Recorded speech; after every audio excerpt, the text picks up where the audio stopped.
Allons à la découverte d'une grande ville dignement nommée Héritage en langue sénoufo, Korogo.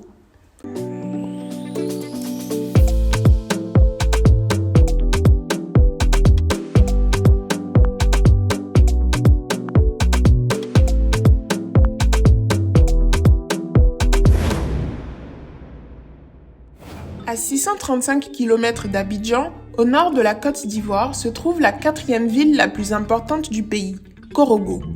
Elle compte plus de 260 000 habitants, majoritairement sénoufo et malinké. Entre tradition et modernité, Korogo poursuit un développement sans équivoque depuis la dernière décennie. Chef-lieu du district des Savanes et de la région du Poro, son histoire, sa culture et son économie la rendent encore plus attractive.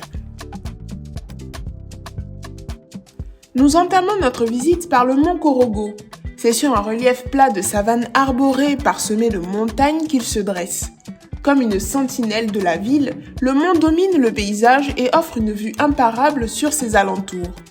De là, nous pouvons voir la grande mosquée de Korogo, construite depuis une cinquantaine d'années. Un peu plus loin se trouve le lac de Korogo, ainsi que plusieurs espaces boisés, certainement des bois sacrés. De fait, dans la région du Poro, tout homme dignement sénoufo ou se sentant sénoufo se doit d'en suivre les rites et les pratiques initiatiques gardées encore secrets. Le sol de la cité du Poro est riche. Les filières coton, cajou et mangue y sont très développées. Son sous-sol est aussi riche en minerais, mais pas seulement. Nous découvrons que la cité est la capitale du Soumbara. Cette épice africaine très odorante et très appréciée qui parfume les plats, qu'on nomme aussi netetou, est faite à base de graines de néré. Le néré est le nom bambara pour désigner cet arbre, le Parkia biglobosa. Le village de Laviara avec ses femmes et ses grosses marmites est bien connu pour sa fabrication. Ici, on en exporte plus d'une centaine de tonnes par an. L'artisanat est au cœur de la vie à Korogo. Nous retrouvons dans le village de Kapélé les fabricants de perles d'argile. Ces perles de toute taille sont richement peintes de colorants naturels. On nous dit que dans le temps, ces perles servaient à sceller les alliances matrimoniales. Le village de Waranyene, quant à lui, est célèbre pour la qualité de ses tisserands. Ce sont plus de 500 tisserands et apprentis qui font la renommée de ce site. Le tissage est exclusivement un métier d'homme. Les femmes s'occupent du crochetage et du filage. Dans la même veine, dans le village de Fakar, célèbre pour ses peintures sur coton, on l'affirme avec conviction. Picasso est arrivé ici, torse nu et sans chaussures, après une panne de voiture. Picasso, admirateur d'art africain, aurait été grandement inspiré par les artistes de Fakar. Korogo, c'est aussi des croyances animistes. Nous sommes guidés vers un site, celui du rocher sacré de Chien-Loup. Immense rocher se dressant parmi d'autres, il abrite selon son protecteur le plus grand et le plus vieux génie du site. Sur ce rocher, sacrifices et offrandes sont réalisés par bon nombre d'adeptes et de touristes afin de voir leurs vœux les plus chers se réaliser.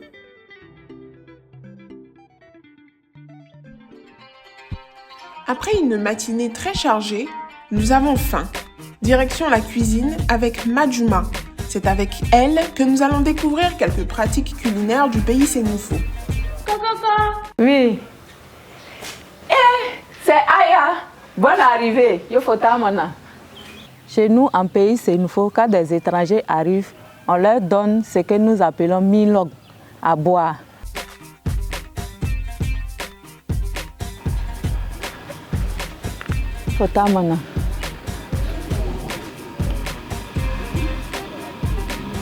Aujourd'hui, je vais vous faire le kabato avec la sauce bras. Comme menu, c'est composé de feuilles d'haricots et de gombo, accompagné du kabato que nous connaissons tous. Maintenant, vous allez m'accompagner au marché pour payer les condiments. Après les cordialités, nous prenons la route pour Tchedal, grand marché de Korogo. Majuma se procure tous les ingrédients pour sa cuisine ici. Le marché de Tchedal est toujours aussi vif et coloré.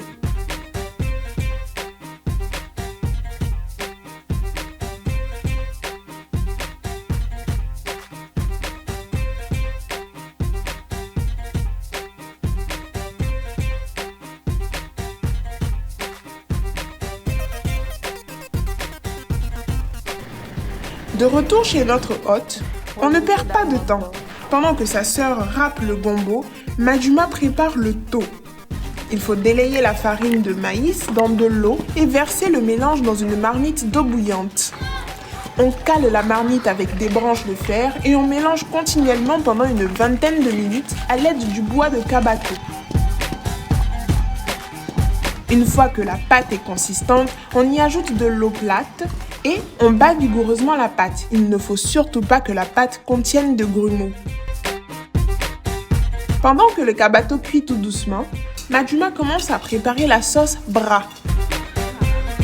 On plonge directement le gombo râpé dans la marmite au feu que l'on recouvre d'eau et de potasse diluée. On y ajoute les feuilles de haricots verts préalablement mixées au marché même, puis un mélange pilé de piment, d'oignons, de soumara et d'adjuvant. On verse la poudre de crevettes dans la sauce bra, on mélange tout doucement.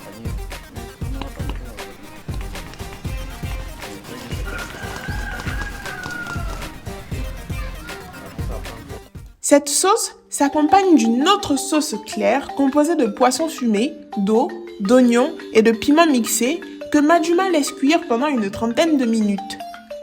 Dans cette sauce, il faut ajouter de l'huile. Et j'utilise mon huile aya.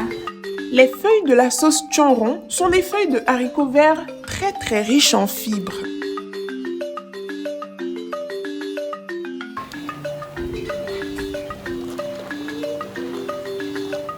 On laisse cuire les feuilles. À l'aide d'un ustensile typiquement africain, en bois, particulièrement efficace pour la préparation des sauces gluantes, Madjuma tourne sa préparation. Madjuma nous explique que ce bâton joue le rôle d'un fouet et empêche la sauce de monter et de se renverser. Notre hôte ajoute ensuite du piment et de l'adjuvant, de l'arachide sec pilé en poudre sans leur peau, une grosse pincée de sel, puis elle poursuit la cuisson.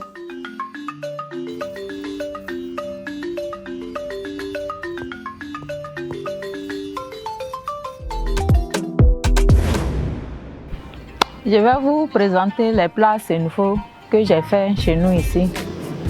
Ça, c'est la sauce bra, accompagnée du bon kabato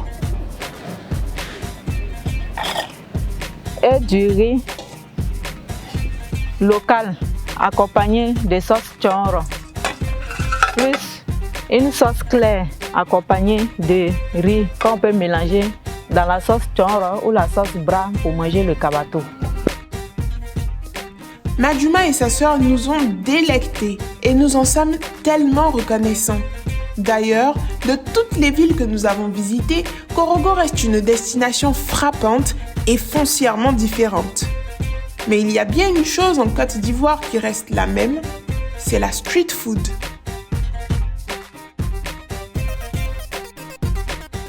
C'est sur ces belles images que nous vous disons au revoir pour l'instant.